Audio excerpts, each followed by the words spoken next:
శ్రీగురుభ్యో నమ. శ్రీ మహాగణాధిపతే నమ. శ్రీ మహాసరస్వత్యై నమ. హరి ఓం శ్రీమాత్రే నమ. ప్రేక్షకులందరికీ నమస్కారములు. ఈ యొక్క జూన్ మాసంలో జ్యేష్ఠ మాసం యొక్క ఫలితాలు ఏ విధంగా ఉంటున్నాయి?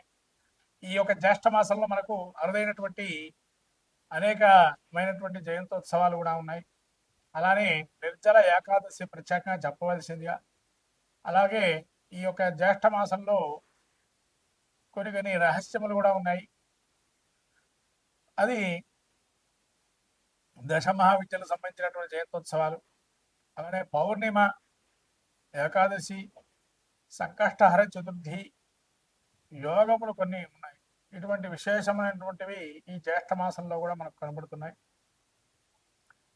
ఈ జ్యేష్ఠ మాసంలో మనము ప్రత్యేకంగా ఏ దేవతను ఆరాధన చేయాలి, ఏ దేవుణ్ణి పూజించాలి అనుకున్నట్లయితే ముఖ్యంగా విష్ణుమూర్తి యొక్క అవతారాలు ఏవైతే ఉన్నాయో వాటిని ఆరాధన చేయాలి. అట్లనే మనకు వట సావిత్రి వ్రతం అనేటువంటిది, ఏరువాక పౌర్ణిమ, ఇలా రకరకాలైనటువంటి శుభాది కార్యక్రమాలు ఎక్కువగా ఉన్నాయి. అలా త్రివిక్రముల యొక్క ఉద్భవము, బలి చక్రవర్తి యొక్క విశేషమైనటువంటి భాగవతంలో చెప్పబడినటువంటి బలి చక్రవర్తి ఇచ్చేటువంటి భూదానము, ఇవన్నీ కూడా మనకు ఇటువంటి మహత్తరమైనటువంటి జ్యేష్ఠ మాసంలో ఉన్నాయి.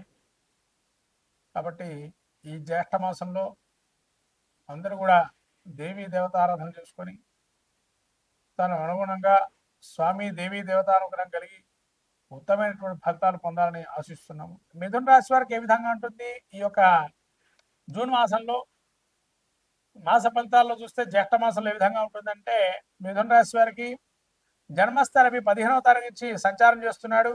అట్లానే జన్మంలో బుధుడు సంచారం చేస్తున్నాడు 7వ తారీఖు నుంచి జూను.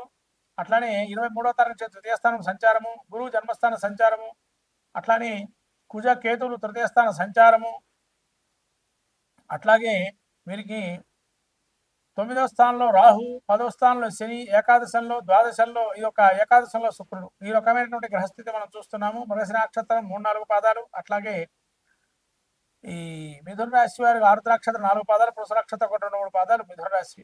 ఈ మిథున రాశి యొక్క గ్రహస్థితి ఏ విధంగా చూసుకున్నాము. ఇప్పుడు వారి యొక్క ఫలితాలు ఏ విధంగా ఉంటాయి అంటే, జన్మస్థానంలో రవి సంచారం చేస్తున్నాడు రాబోయే కాలం. అంటే ఏదో ఒక అశుభ వార్త, శుభాశుభ మిశ్రమంగా ఉంటాయి. కొంతవరకు మనస్సు చికాగ్గా ఉండడము, ఏదో కోల్పోయిన వాడుగా ఉండడం జరుగుతే అవకాశం ఉంటుంది. కొంతవరకు ఆదాయం ఇచ్చే ఖర్చులు అనేవి ఎక్కువ పెరిగే అవకాశం ఉంది. అట్లాగే కుజుడు మీకు ద్వితీయ స్థానం నుంచి తృతీయ స్థానం సంచారం చేస్తున్నాడు కాబట్టి ఇప్పటివరకు కొంతవరకు మిమ్మల్ని పోయిన నెల కన్నా ఈ నెల కొద్దో గొప్ప బాగుందని చెప్పాలి మిథున రాశి వారికి. ఎందుకంటే సర్వకార్య సిద్ధి, ఏదైనా కార్యం మొదలు పెట్టుకుంటే సఫలీకృతం అయ్యే అవకాశం ఉంటుంది.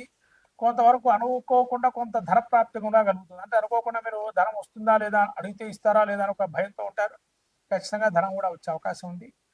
సుఖవంతమైన జీవితం ఇప్పటికన్నా కొద్దిగా బాగున్నామే అనే ఆలోచనలో ఉంటారు.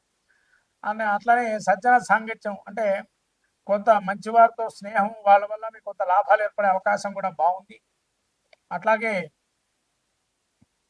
ఈ యొక్క కుజుడు అనుకూలంగా ఉన్నాడు. అట్లనే కేతువు కూడా మీకు అనుకూలంగా ప్రదంగా ఉన్నాడు. కేతు వల్ల జ్ఞాన ప్రాప్తి కలుగుతుంది. ఏదైనా మొదలు పెడదాము, దైవ కార్యక్రమం చేద్దామని మనసులో కొంత ఇబ్బంది కలిగే ఇబ్బందులు ఏమైనా ఉంటే కూడా పోతాయి కదా అని చెప్పి దైవనామస్మరణ చేద్దాం, దేవుడికి సంబంధించిన స్తోత్రమో వ్రతమో చేద్దాం అనుకున్న మనసులో భావనలో ఉంటారు మిథున రాశి వారు. అట్లానే బుధుడు మీకు ద్వితీయ స్థానం అంటే జన్మస్థానంలో ఉండి తర్వాత ద్వితీయ స్థానం సంచారం చేస్తాడు 23వ తారీఖు, అంటే చివరి నుంచి కూడా.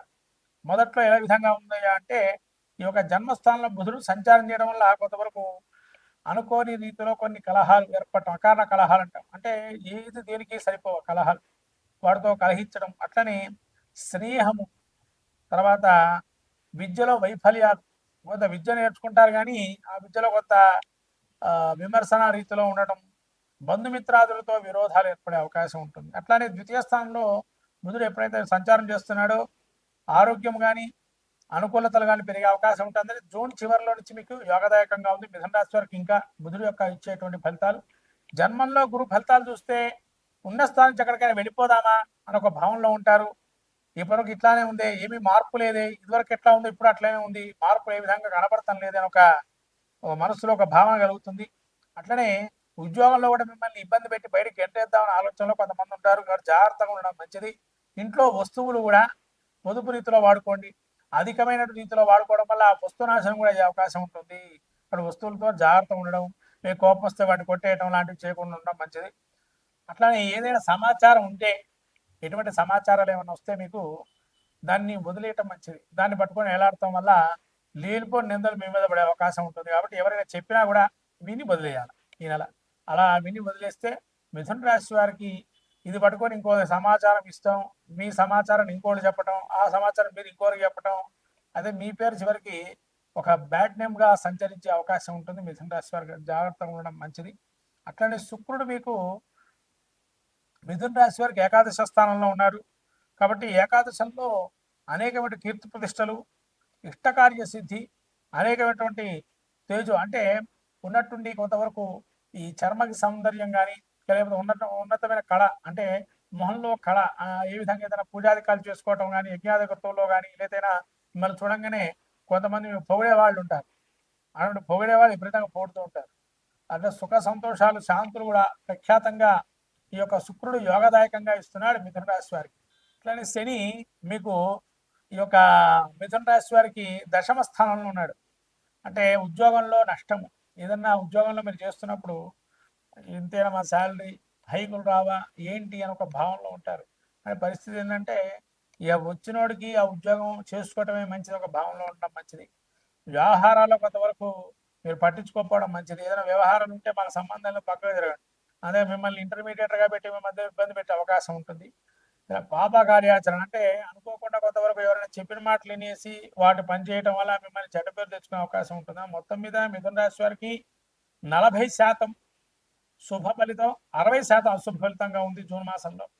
కాబట్టి అశుభ ఫలితాలు ఎక్కువగా గోచరిస్తున్నాయి, శుభ ఫలితాలు తక్కువగా ఉన్నాయి. అయినా మీరు బుధుడు యోగదాయకంగా ఉన్నాడు, కొంత సమయానుకూలంగా కొన్ని స్పందించే అవకాశం ఉంటుంది. కాబట్టి ఆ 60% అంటే ఈ 40% అంతవరకే. ఈ 60% ప్రతికూల ఫలితాలు ఉన్నాయి. నవగ్రహాలు ముఖ్యంగా గురువు ధ్యానం చేయటం, గురుక్షేత్ర దర్శనం చేయటం, దత్తాత్రేయుడు కానీ, సాయిబాబాకు కానీ, అట్లానే రాఘవేంద్రుడికి కానీ విపరీతంగా స్వామివారికి అనుగ్రహాన్ని కూడా పొంది, ఆ గురువు అనుగ్రహం పొందిన తర్వాత అట్లానే రాహు మీకు 9వ స్థానంలో. కాబట్టి ఏదైనా క్షేత్రంలోకి వెళ్ళి పితృదేవతా ప్రీతికై శాంతి కార్యక్రమాలు చేసుకోవటం వల్ల మంచి ఫలితాలు వస్తాయి ఈ యొక్క మిథున రాశి వారికి. కాబట్టి ఇవన్నీ కూడా చేసుకోండి, ఇంకా మంచి ఫలితాలు పొందే అవకాశం ఉంటుంది.